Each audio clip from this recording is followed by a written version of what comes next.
kembali lagi bersama aku, Kak Cililin, dalam pembahasan alur cerita alias spoiler dari film paling seru, paling keren, dan paling menegangkan. Apalagi kalau bukan Battle Trust the Heaven. Kali ini kita akan lanjutkan ke episode 160 ya guys, dengan hitungan mundur 3, 2, 1.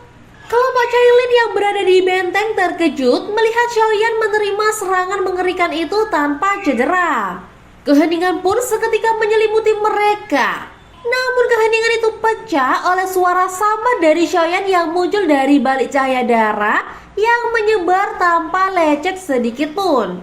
Sorak-sorai kegembiraan pun meledak dari benteng Aliansian. Cailin dan yang lainnya akhirnya bisa menghela nafas lega. Sementara itu suara samar terdengar dari dalam jurang, disusul cipratan darah yang semakin keras. Lautan darah merah kental muncul dari kedalaman, dan sesosok makhluk berwarna merah darah perlahan bangkit. Sosok itu menatap Xiaoyan dengan mata merah menyala, lalu berbicara dengan suara serak, mengakui kekuatan luar biasa Xiaoyan. Xiaoyan mengamati sosok berjubah merah itu dengan penuh kewaspadaan. Rambut dan matanya sama-sama merah, memancarkan aura berdarah yang mencekam. Para ahli dari sekte singa mendalam pun terkejut menyaksikan kemunculan sosok misterius tersebut. Di sisi lain, para ahli Aliansian langsung merasakan ancaman besar dari kekuatan sosok berdarah itu. Tiga tetua Hu menghentikan pertarungan dan memandang ke arah sosok tersebut dengan serius. Salah satu dari mereka bergumam, "Ternyata ini adalah Su Hezunzi."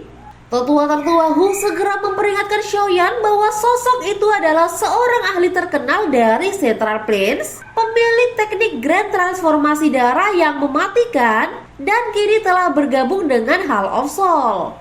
Mendengar hal itu, sosok misterius itu pun tertawa serak dan memperkenalkan dirinya sebagai Tianzun keempat atau Sue Tianzun.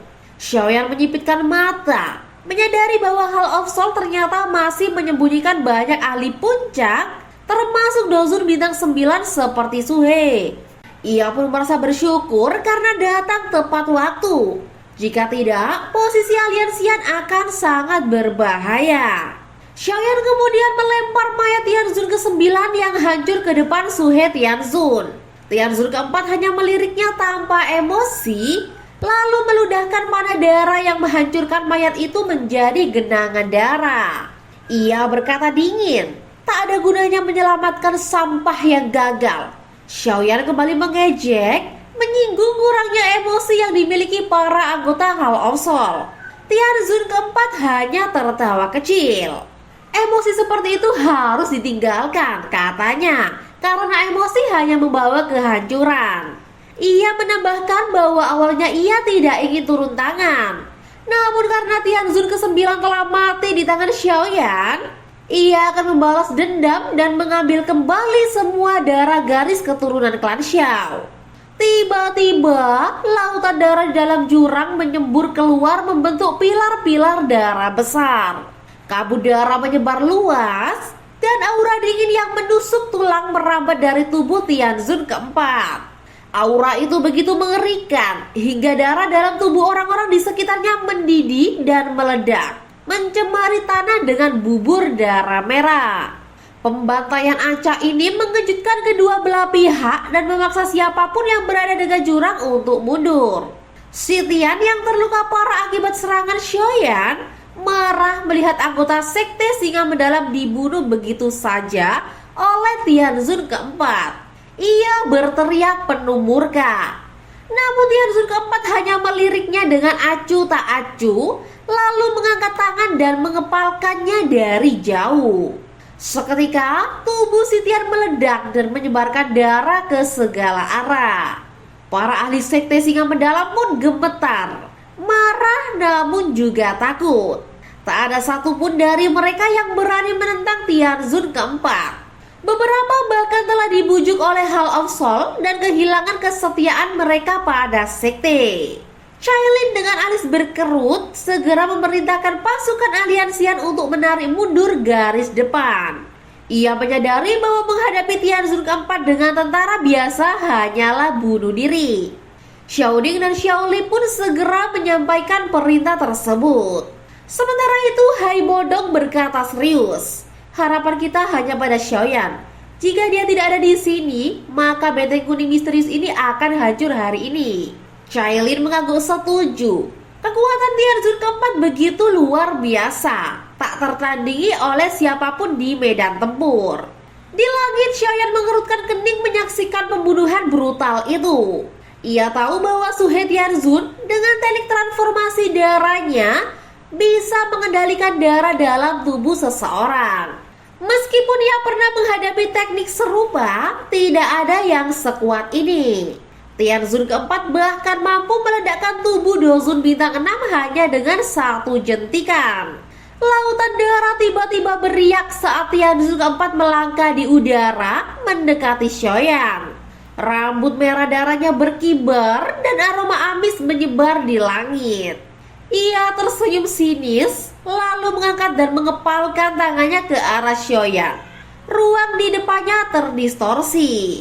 Xiaoyan dengan cemberut merasakan Doqi agung meletus dari tubuhnya dan berubah menjadi api ganas yang melilit tubuhnya. Namun Tianzun keempat tertawa serak dan meremehkan. Doqi seperti itu tak akan mampu menahan teknik transformasi darahku. Seketika, Xiaoyan merasakan darah di tubuhnya berputar tak terkendali, seolah akan meledak. Ekspresinya berubah, tapi sebelum ia sempat menekan gejolak itu, jantungnya berdebar kuat. Dan kekuatan aneh menyebar dari sana ke seluruh pembuluh darahnya, menenangkan darahnya hampir seketika. Xiaoyan terkejut. Ia menyadari bahwa kekuatan ini berasal dari garis keturunan gabungan makam surgawi yang baru terbentuk. Bahkan teknik transformasi darah Tianzun keempat tidak mampu mempengaruhinya. Xiaoyan pun tersenyum lalu berkata, teknik darahmu tak sekuat yang kau bayangkan. Tianzun keempat tercengang. Ia bertanya-tanya mengapa tekniknya yang bahkan bisa mempengaruhi elit Banseng tidak berguna pada Xiaoyan. Xiaoyan tersenyum tipis. Ia membentuk segel misterius dengan kedua tangannya. Sebuah tato misterius muncul di antara alisnya. Tianzun keempat terkejut. Ia mengenali tato klan Xiao yang seharusnya telah punah. Aura Xiaoyan melonjak seiring kemunculan tato itu. Kekuatannya kini menyamai aura Tianzun keempat. Ia menarik nafas lega merasakan lonjakan Doqi, lalu tersenyum pada Tianzun keempat. Tubuhnya kemudian menghilang dalam sekejap, melangkah maju dengan kecepatan tinggi. Tianzun keempat hanya tertawa dingin. Ia yakin bisa melacak Xiaoyan melalui aliran darahnya. Ia mundur beberapa langkah, melepaskan gelombang Doqi merah darah dari tubuhnya. Energi itu membentuk kutikula darah di telapak tangannya. Ia lalu menghantam ruang kosong di sebelah kanannya. Sosok Xiaoyan muncul di tempat yang dihantam, namun ia tidak menghindar. Ia justru maju dan membiarkan serangan Tianzun keempat menghantam dadanya. Pada saat yang sama, tinju panasnya melesat begitu cepat hingga Tianzun keempat tak bisa mengantisipasinya. Angin pukulan itu menghantam tubuh Tianzun keempat bertubi-tubi. Pertarungan pun berubah menjadi pertukaran pukulan brutal tanpa teknik khusus. Tinju keduanya mendarat di tubuh lawan masing-masing. Bahu Xiaoyan hanya bergetar menerima pukulan Tianzun keempat tanpa mengubah ekspresinya. Sementara Tianzun keempat terpaksa mundur beberapa langkah sambil mengerang, merasakan panas dan berat dari pukulan Xiaoyan. Xiaoyan menjentikkan bajunya dan tersenyum. Jika kita terus bertukar pukulan seperti ini, kau tak akan bertahan lama. Wajah Tianzun keempat menggelap. Ia menatap pakaian Xiaoyan, menyadari bahwa sebagian besar serangannya diserap oleh kain aneh itu. Namun ia tidak tahu bahwa sisa kekuatannya juga diserap oleh naga ponik armor kuno yang tersembunyi di bawah kulit Xiaoyan. Sebuah rahasia yang tidak bisa dipahami oleh siapapun. Kini ia sadar bahwa Xiaoyan kebal terhadap serangannya. Sementara dirinya tidak bisa mengabaikan pukulan Xiaoyan. Tekanan itu membuatnya geram. Namun Tianzun keempat bukan orang sembarangan. Ia memutuskan untuk menggunakan kekuatan yang lebih besar.